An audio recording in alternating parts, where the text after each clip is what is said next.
বিসমিল্লাহির রহমানির রহিম। সম্মানিত দেশবাসী, আপনাদের অবগতি এবং সতর্কতা সতর্কতার জন্য বলছি যে আপনারা মনে মনে ভাবতে পারেন যে আপনি এত মহাপণ্ডিত হয়ে গেলেন, আমাদেরকে সতর্ক করিয়ে দিবেন। আমরা নিজেরাই সতর্ক, আলহামদুলিল্লাহ। তারপরও আল্লাহ পাক কোরআনে বলছে, তা'মুরুনা বিল মারুফে ওয়া তানহাউনা আনিল মুনকার। তোমরা মানুষকে ভালো কাজের উপদেশ দাও, ভালো কাজ থেকে ফিরিয়ে রাখো, ভালো কাজের উৎসাহ দাও, নির্দেশ দাও এবং মন্দ কাজ থেকে মানুষকে ফিরিয়ে রাখো। এটা একজন মুসলমান হিসাবে দায়িত্ব এবং কর্তব্য। সৎ কাজের আদেশ, অসৎ কাজের নিষেধ।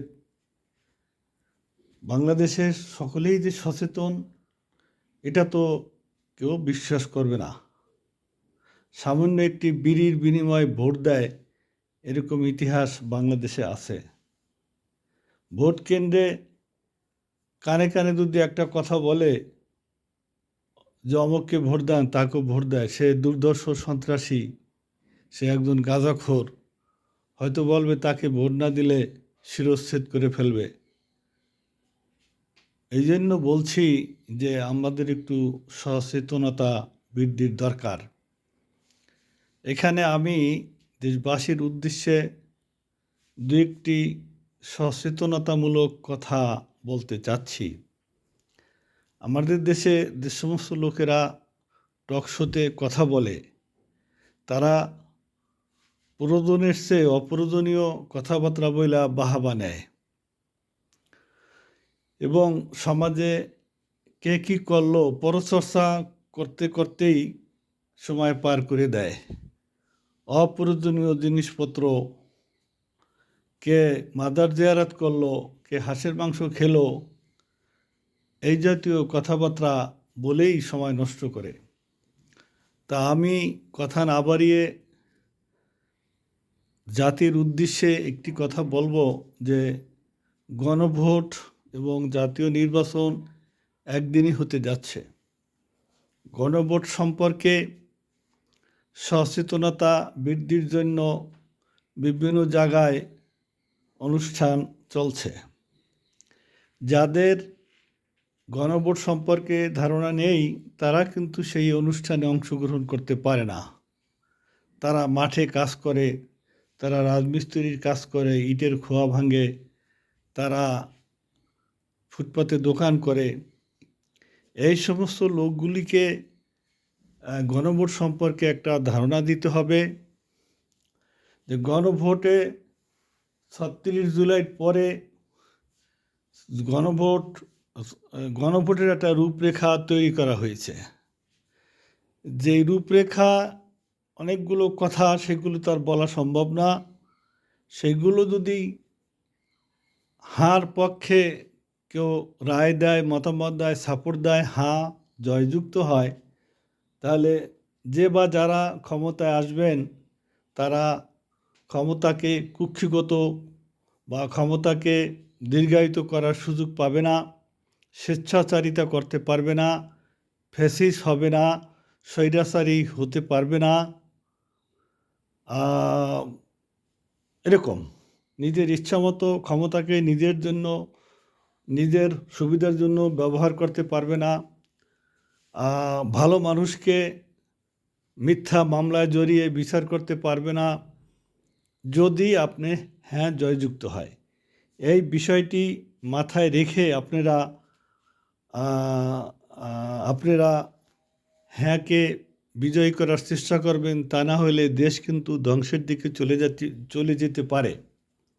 আমাদের কারো প্রতি তো পূর্ণাঙ্গ আস্থা নেই। নির্বাচনের আগে অনেকেই মধুর মধুর কথা বলে। নির্বাচনের আগে সবাই ফেরেশতা হয়। আপনারা লক্ষ্য করেছেন, নির্বাচনের আগে একটি মাত্র ব্যক্তি বাদে সকলের মাথায় টুপি উঠেছে, হাতে তসবি এসেছে।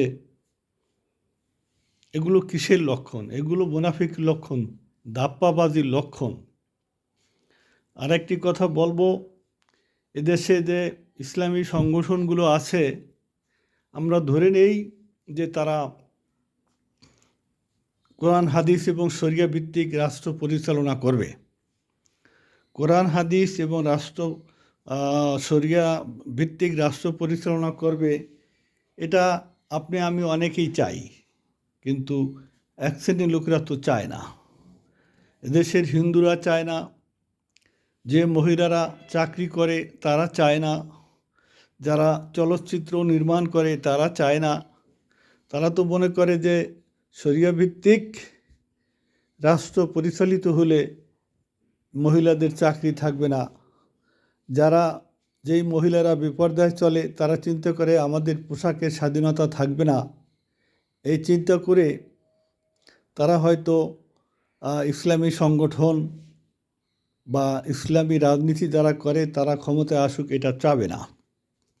শেষ পর্যন্ত অন্যায়ের সাথে আপোষ করার কথা আমরা শুনতে পাচ্ছি।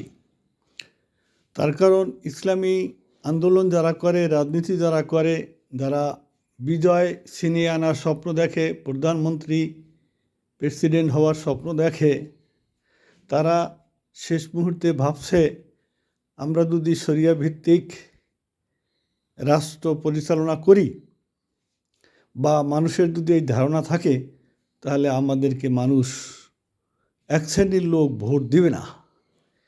এই বিবেচনা করে তারা এখন বলতেছে যে আমরা শরিয়া ভিত্তিক রাষ্ট্র পরিচালনা করব না। যদি করে আর এখন যদি বলে করব না, তাহলে নিঃসন্দেহে মুনাফিকি। যদি তারা বিজয়ী হওয়ার পরে শরিয়া ভিত্তিক রাষ্ট্র পরিচালনা করে, তাহলে নিশ্চয়ই এটা মুনাফিকি। আর যদি তাদের চিন্তা চেতনা শরিয়া ভিত্তিক রাষ্ট্র পরিচালনার উদ্দেশ্য থাকে, এই মুহূর্তে তারা সেই উদ্দেশ্য থেকে ছিটকে পড়ে, সেটাও মুনাফিকি। মান তাশাবাহা বিকাউমিন ফাহুয়া মিনহুম। ওইদা খলাউ ইলা শায়াতিনহিম ক্বালু আমান্না। যখন যেখানে যায় সেই সুরে কথা বলে। আমি আরেকটি কথা বলে শেষ করব। আপনারা নিশ্চয়ই লক্ষ্য করেছেন যে সরকার 16 লক্ষ চাকরিজীবীদের জাতীয় পে স্কেল নিয়ে একটা তালবাহানা করতেছে। 2015 সালে পে স্কেল দিছে, এই পর্যন্ত আর কোনো পে স্কেল সরকার দেয়নি। পে স্কেল দিতে পারেনি বলে একটা মহার্ঘ ভাতা দিতে হয়, সেটাও দেয়নি।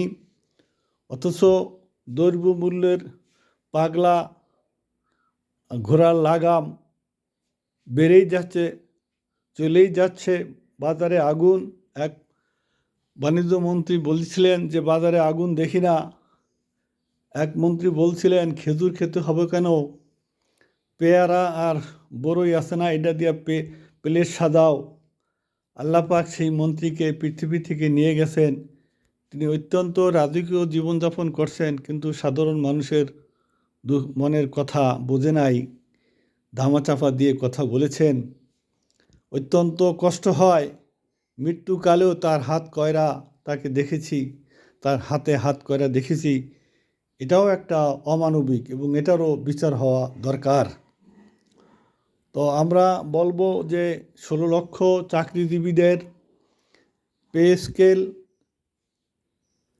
স্বাধীনতার আজকে 55 বছরে 11টা পে স্কেল পাওয়ার কথা, সেই জায়গায় 8টা পে স্কেল পেয়ে বসে রয়েছে। কিন্তু বাজারের দ্রব্যমূল্য, মুদ্রাস্ফীতিকরণ এগুলো তো বসে থাকেনি।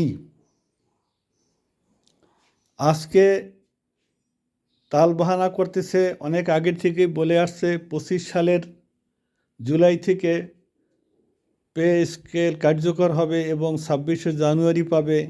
এই মুহূর্তে ইলেকশনকে সামনে রেখে বাংলাদেশ ব্যাংকের গভর্নর অত্যন্ত অথর্ব কথা বলেছেন। উই হেট হিম। আমি মনে করি তিনি একজন যোগ্য লোক, জ্ঞানী লোক, কোয়ালিফাইড লোক। তাকে বাংলাদেশ ব্যাংকের গভর্নর করা হয়েছে। তার মুখে এই কথা মানায় না, তার কাছ থেকে আমরা এটা আশা করি নাই। বাংলাদেশ ব্যাংকের গভর্নর কি বলেছেন আমি সেটা আর পুনরাবৃত্তি করতে চাচ্ছি না। শুভঙ্করের ফাঁকি দেওয়ার চেষ্টা করেছিলেন, তবে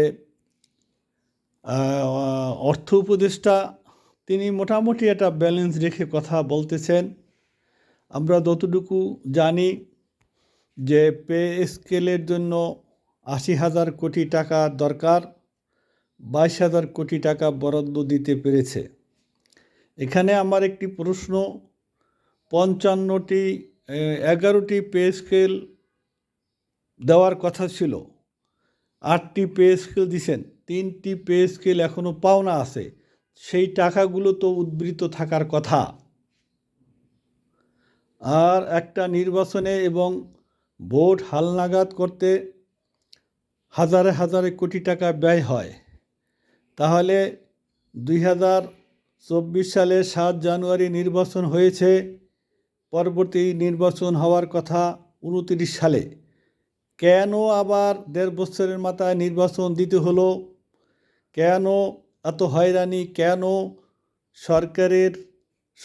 জনগণের টাকা তছরূপ, এইটার কৈফিয়ত দিতে হবে? এই যে ঘন ঘন নির্বাচনে যে অর্থ ব্যয় হচ্ছে, ইভিএম মেশিন কিনে যে অর্থ ব্যয় হচ্ছে, কারা ইভিএম মেশিন কিনেছে, সেই মেশিনের মাধ্যমে তারা ইলেকশন পরিচালনা করতে ব্যর্থ হয়েছে, এগুলোরও জবাবদিহিতা থাকতে হবে, কৈফিয়ত দিতে হবে। অথচ সরকারি চাকরিজীবীদের পে স্কেল দিতে পারতেছে না, ইভিএম মেশিন কিনে নির্বাচন করে টাকা অপচয় করতে পারতেছে। আমি সরকার এবং কর্তৃপক্ষের দৃষ্টি আকর্ষণ করে বলবো যে ১৬ লক্ষ চাকরিজীবীদের পে স্কেল দেওয়া হলে বাংলাদেশের 18 কোটি মানুষ এর ফল উপভোগ করবে। সেই বিবেচনা করে আমরা সরকারের প্রতি উদাত্ত আহ্বান রাখব, যাতে অচিরেই শুভঙ্করের ফাঁকি না দিয়ে ফুল পে স্কেল দেওয়া হয়।